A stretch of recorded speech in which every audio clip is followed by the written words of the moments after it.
Eh bien bonjour et bienvenue à tous.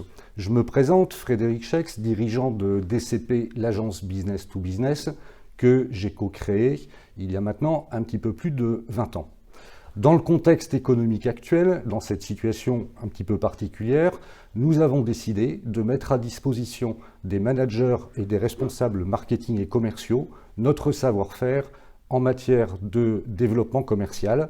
Et donc, cette série de vidéos va vous présenter comment mettre en place un plan de prospection commerciale efficace en B2B en 2021. Vous pourrez aussi, d'ailleurs, télécharger gratuitement toujours des contenus, vous inspirer, comparer vos pratiques, partager vos expériences avec les liens que nous vous affichons sur l'écran.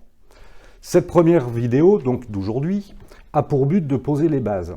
Même si ces bases peuvent paraître parfois évidentes, d'autant plus qu'elles s'appuient sur des constats, mais ces bases sont importantes parce qu'elles s'appuient aussi sur une étude que nous avons réalisée auprès d'un panel de 150 entreprises du B2B.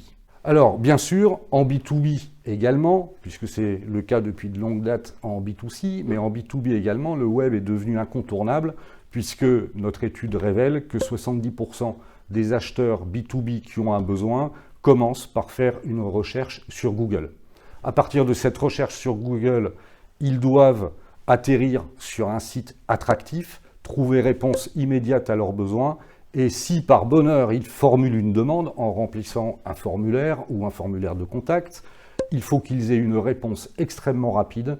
Notre étude révèle que la durée de vie d'un lead est d'une demi-journée. Passé ce temps, vous risquez d'avoir 2, 3, 4, 5 concurrents plus réactifs que vous qui vont apporter une réponse et vous arriverez trop tard. Bien sûr également, cette présence sur le web doit être relayée sur les réseaux sociaux pour d'une part élargir la diffusion, mais ensuite surtout créer un climat de confiance, permettre aux internautes de consulter des avis, des retours d'expérience, créer ce climat de confiance indispensable au déclenchement de l'acte d'achat. Enfin, et toujours bien sûr, une demande entrante permet d'entrer en relation avec des prospects qui ont un besoin plus ou moins clairement exprimé et qui, après qualification, vous permettra probablement d'aboutir à une offre qu'il conviendra ensuite de concrétiser en vente.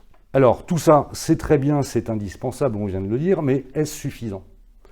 Clairement non. Et nous allons voir pourquoi en 4 points. Premièrement, les budgets de référencement, surtout sur les marchés concurrentiels, les budgets AdWords par exemple, sont en constante augmentation, puisque plus il y a de pression concurrentielle, plus il y a de gens qui achètent du clic et les enchères montent, et donc votre budget augmente aussi. Ça, c'est la première raison. La deuxième raison, c'est qu'il est très difficile.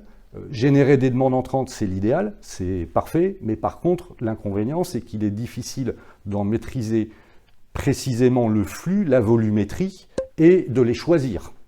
Les choisir, c'est la troisième raison, parce que, effectivement, vous exposez votre offre sur le web, les réseaux, la communication, vous générez des demandes entrantes, mais comment faire en sorte que ce soit justement ceux que vous voulez en priorité qui répondent? Si vous avez déterminé, par exemple, un top 100, les 100 prospects clés pour votre domaine d'activité, eh bien, en diffusant sur le web, oui, il y en aura peut-être certains des 100 qui répondront, mais peut-être pas. Par exemple, le taux de retour d'un emailing, quand on dépasse 1%, on est franchement content. Donc 1% de 100, ça fait combien?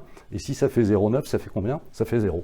C'est la troisième raison. Enfin, et c'est la quatrième raison, les demandes entrantes sont des prospects qui ont des besoins plus ou moins clairement exprimés, donc qui sont plus proches de la phase d'achat que celui qu'on prend en amont, mais en revanche, vous serez forcément plus souvent en situation de concurrence, de mise en concurrence, avec tous les inconvénients que ça peut présenter, notamment sur celui de la co-construction de l'offre, de la co-construction du service, s'il s'agit d'un service, et bien sûr des négociations de prix.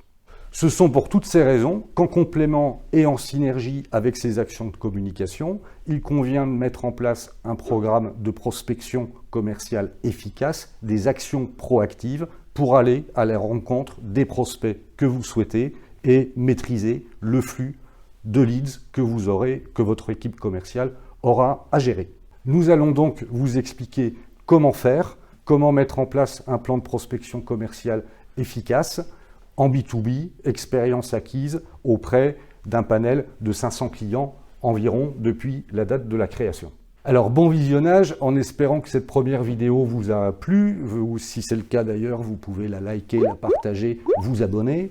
Et vous pouvez aussi et surtout poser vos questions auxquelles nous tenterons de répondre dans les prochaines vidéos pour que celles-ci soient réellement utiles aux managers marketing et commerciaux qui, avec leurs équipes, seront en première ligne du plan de relance économique. Voilà, merci de votre écoute et à très bientôt.